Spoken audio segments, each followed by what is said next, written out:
The documented proof of our Constitution. What if I were to tell you that having only 435 voting representatives apportioned among the 50 states is not only politically unfair, it is, in fact, actually illegal and unconstitutional because the Constitution specifically requires by today's population somewhere between 6,000 and 6,500 representatives to be apportioned among the 50 states. Hello, my name is Eugene Martin Laverne and I'm here to provide a brief history to you today that's going to be quite shocking and eye-opening. Rest assured that everything I'm about to tell you is absolutely, 100% historically true and accurate. Now, if I were to ask you how many members there are in the United States Senate, most people can answer this simple question.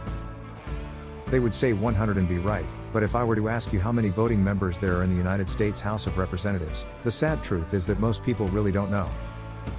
If you don't know, or even if you do, the answer happens to be 435.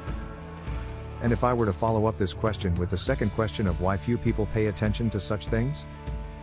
Most people will answer to the effect that, it has something to do with the results of the population census. And that answer is about 10% accurate. The truth is somewhat complicated, but in the end it's easy to understand. For our purposes here, just understand that the size of the House of Representatives has been the same 435 voting members since 1910. As of today, 113 years and still counting. To put in proper perspective and context, the 1790 census conducted during George Washington's first term showed the national population was 3.8 million. And the first statutory apportionment of the U.S. House resulted in 105 voting members, each representing on average 37,000 people. 120 years later in 1910, according to the census, the national population had grown to 92.2 million people, and each representative in the U.S. House represented on average 211,000 people. This is when the House effectively stopped growing in size and became essentially fixed at 435 voting members.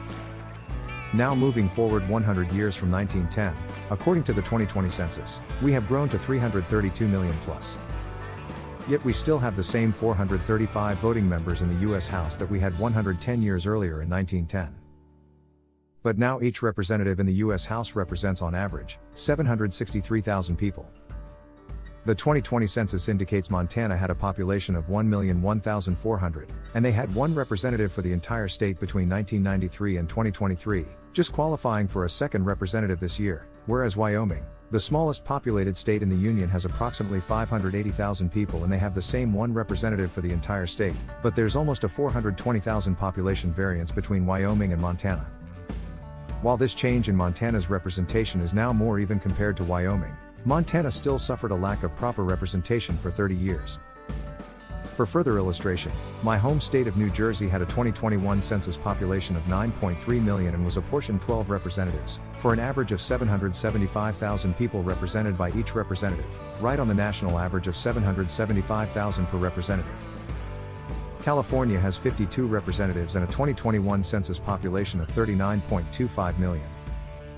Which results in a ratio of just over 755,000 per representative, and that's 20,000 lower than the national average. Now, I don't know anyone who, when presented with the actual facts, statistics and data, would think that 435 voting representatives is really adequate for these 332 million people we have in our nation.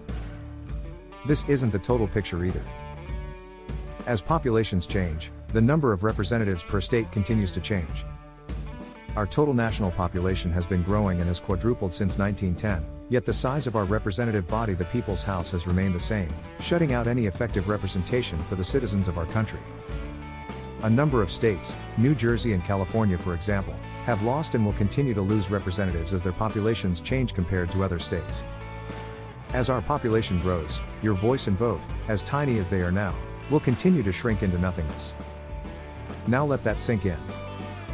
But what if I were to tell you that having only 435 voting representatives apportioned among the 50 states is not only politically unfair, it is, in fact, actually illegal and unconstitutional because the Constitution actually and specifically requires by today's population, somewhere between 6,000 and 6,500 representatives to be apportioned among the 50 states, and yes, I know this sounds crazy, but it's the truth. Please continue along and I will try to inform you, open your eyes and change your outlook on what is really wrong with our federal government. Let me demonstrate to you how it can be fixed immediately. Now, most people who attended high school are aware of the document that's commonly referred to as the Bill of Rights. We're told that the Bill of Rights are the first 10 amendments to the United States Constitution and that they were passed by all 13 states shortly after the Constitution was enacted. This is only somewhat true and in context of the actual history is quite misleading. If you were to actually look at the document, two things would jump out at you. First, nowhere in the document will you see the phrase Bill of Rights anywhere. Secondly, you will see that there are 12 proposals, not the 10 we're taught about. The real First Amendment that was proposed to the United States Constitution actually changed the manner of apportioning representatives among the states, from, as it was in the Constitution's original Article 1, to guarantee automatic and perpetual growth in the size of the House of Representatives over time.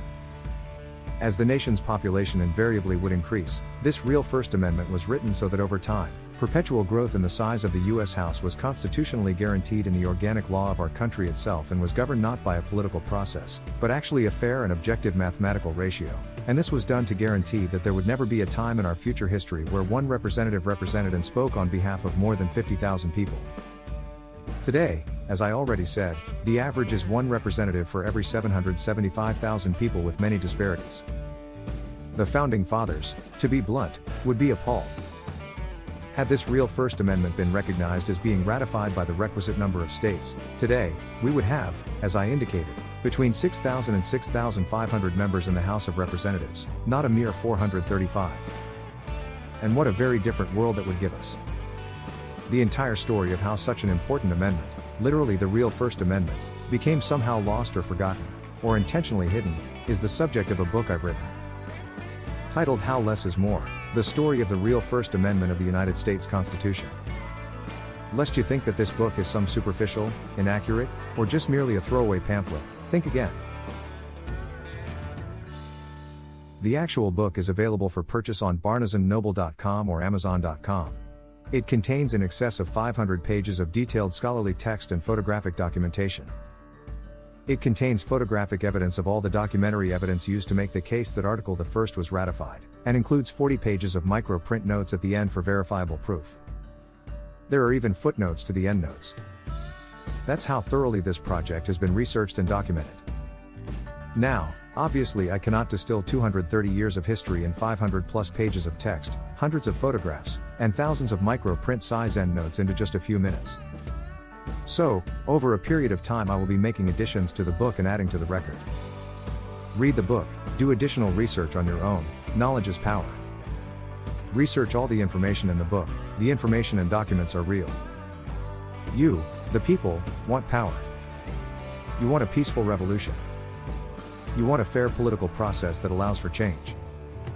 If you want a federal government that you could participate in and that is truly accountable to the people, stop drinking the media Kool-Aid. The answer, my friends, is not in who the next president will be. The answer is who and what the next House of Representatives will be. This book will show you the way. Maybe you can even be one of the 6,500 from throughout the nation with an actual seat at the table of the people's power at the next Congress. And with this power, together, we can change the world by changing our country. This is our national truth. Yours truly, Eugene Martin Laverne. Revised and edited by Leonard Marshall, November 3, 2023. I cannot stress the importance of the people taking back control of our government. Congress, the House of the people, is the key. They write the laws, they control the money. They are supposed to have oversight of all the departments and agencies that they legislate into law, but they don't do their job.